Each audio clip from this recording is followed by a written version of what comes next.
Hey guys, this is Mrs. Carr, and it is Cinco de Mayo. Cinco de Mayo. Da, da, da, da, da, da. All right, guys, we are continuing with our adaptations. Remember that it is a change in the body to fit a location, just like in our video that we watched last week. But it is something that will help that animal survive where it lives.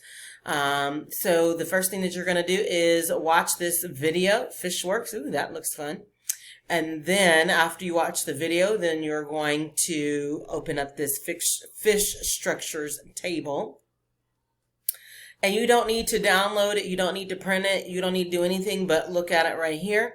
And it gives us some information about 4 different types of fish. And these fish all have mouth structures that allow them to eat different types of food.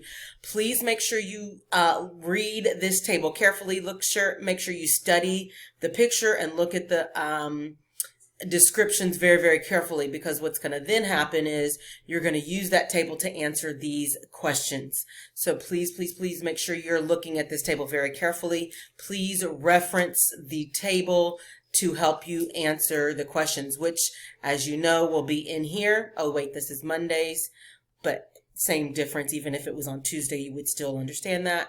It's going to be here, not saying food webs. It's going to say adaptations or fish or whatever we decide to name it.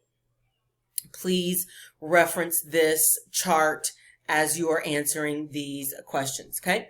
And then the last thing that you're going to do is answer these post-assessment questions here.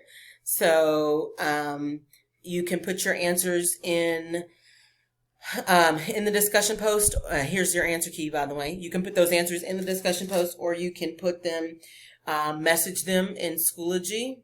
So up here, you would click on this envelope looking button, click new message,